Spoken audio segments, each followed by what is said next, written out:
La deuxième œuvre intérieure du Saint-Esprit est de me baptiser, ou de m'unir, ou de m'introduire dans le corps de Christ, faisant de moi un membre de la famille céleste. Son œuvre est de m'amener sous le gouvernement du Seigneur Jésus-Christ, afin de m'aider à me sentir parfaitement égal et un avec chaque enfant de Dieu. C'est un miracle qui a lieu. Galates 3, 27, 28. C'est la signification de notre unité, non par l'effort, mais par l'esprit. Je peux dire véritablement et avec hardiesse que le jour même où le Seigneur Jésus-Christ entra dans ma vie, je commençais à me sentir parfaitement un avec les Américains, les Canadiens, les Africains et le monde entier. Ceci mettait de la joie dans mon cœur, alors que je pensais nous sommes tous un. Peu importe si nous sommes blancs ou noirs, riches ou pauvres, grands ou petits. Pourquoi? Parce que l'Écriture affirme, par un seul esprit, nous sommes baptisés dans un seul corps, qui a plusieurs membres. 1 Corinthiens 12, 13, 18. Nous nous sentirons parfaitement unis avec qui que ce soit. Pas de convoitise, d'avidité, d'orgueil. Cela ne viendra jamais par l'effort personnel. Nous serons conscients de ce même esprit coulant à travers nous constamment et nous donnant le ministère qu'il choisira. Il y a diversité de dons, mais le même esprit. 1 Corinthiens 12, 4. Spontanément, il nous sera donné un travail à accomplir, tout comme dans le corps. Nous avons des pieds, des jambes et des mains, et que chaque membre du corps est nécessaire.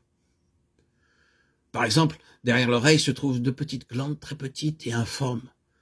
Mais si elles sont malades, notre santé peut être sérieusement altérée. Il en est de même avec d'autres glandes ici et là dans le corps. Elles sont nécessaires et jouent un rôle important. Les poils de notre nez ne se lavent jamais, mais les cheveux sont lavés très souvent. Cependant, les deux sont nécessaires. Sans les poils de votre nez, vous pouvez avoir la tuberculose. Quelle fonction importante ils ont. Ainsi, je vois par le Saint-Esprit que je ne dois plus m'enorgueillir de ma nationalité, de mon éducation, de ma richesse ou de ma position, car je suis uniquement un membre du corps de Christ. Et dans ce corps, chaque membre est nécessaire.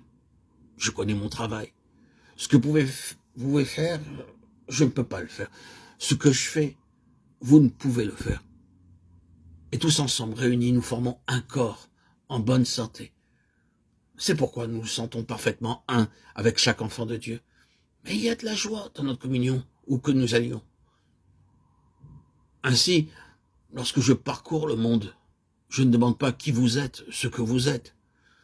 Je n'ai pas le souci de la nationalité ou de la famille d'un chrétien. Je demande, êtes-vous né de nouveau? Oui, frère, loué soit le Seigneur. De telles réponses restent des réponses merveilleuses qui me rendent heureux. Une joie particulière se rattache au fait de savoir qu'il appartient à la même famille que moi. Nous croyons les mêmes versets. Je suis aussi un croyant, loué soit Dieu. J'ai rencontré beaucoup de croyants à travers le monde. Quelquefois, lorsqu'il m'arrive de voir une personne, je pense qu'il doit être un croyant, car sa face rayonnante me le dit. Ceci est la deuxième œuvre du Saint-Esprit. Intérieurement, nous sommes en union avec tous les croyants de n'importe quel pays, où que nous allions. Éphésiens 1, 11, 13.